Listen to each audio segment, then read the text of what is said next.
Ecclesiastes 3. I'm going to read chapter 3 all the way down to verse 8. I love this book. If you haven't read Ecclesiastes, you can read through it in an hour.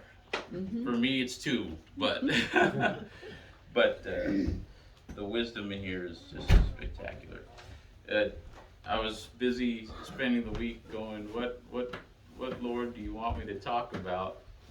And so I always turn to Ecclesiastes, and Natalie said something like, something about the season or something, and this segment that I'm going to read is about the time, and it just clarified that I need to read this first. So,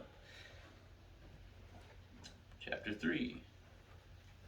To everything there is a season, and a time for every purpose under heaven. A time to be born and a time to die. And I thought about that, and I go, why a time to die?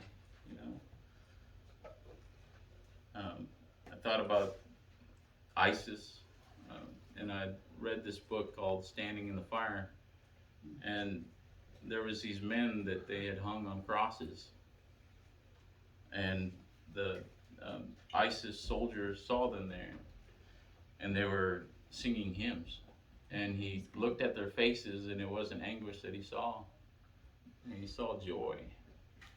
A time to die. I mean, can you ask for a better way to go? In the hands of God, singing praises.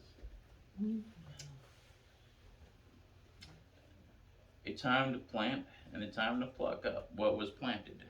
A time to kill and a time to heal. And a time to break down and a time to build up.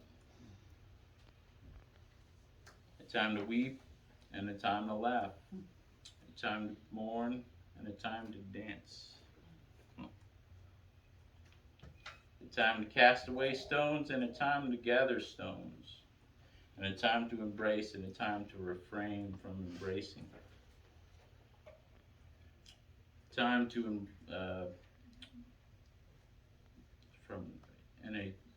a time to gain and a time to lose, a time to keep and a time to throw away. How many things do we have to throw away? Is there things in your life that you need to throw away? Something that's rotting in there, whether it be spiritual or, a problem. If it's rotting, it's time to throw it away, Give it up to the Lord. He will take care of it. A time to tear and a time to sow. Time to sow and a time to keep. I've lost my spot. Here we go.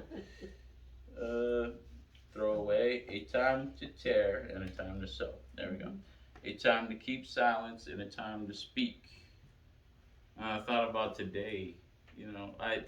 I'm not a speaker, but I know that it's the time for my generation. I was listening to this podcast and it was talking about the 90s up to the modern, today. We're so separated from reality. My generation, we're losing so many godly men. That's why I decided to start opening up, is because I saw that Ravi Zacharias, he's not with us on the planet anyway. Rush Limbaugh. Anyway, there's godly men who are disappearing, who are not coming and being affecting now. And I don't know if I'll ever attain, but we need to. It's my generation's time to rise up, do something. Amen. Amen. It's time to speak. We're the most silent generation. We will join a crowd and get all riled up about something, but you put us alone, and mum's the word. We're there on our phones or on our games. It's it's a sad thing. I see so many young guys that are wasting their time. talk about like, hey, you're gonna have family, kids. It's not in the cards. I did hear something interesting. So this lady was leaving the school, and she was starting to start. She was gonna retire, and somebody asked her, "Are you excited about your retirement?" And she was a little upset about it.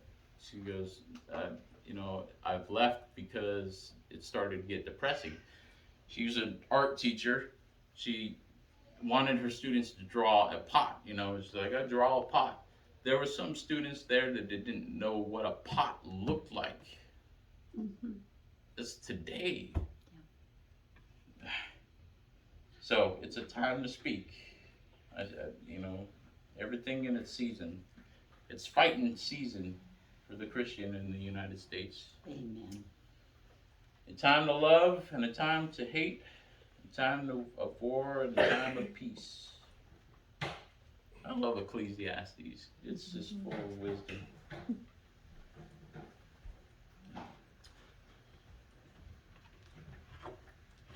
Thank you. Very good. Too short.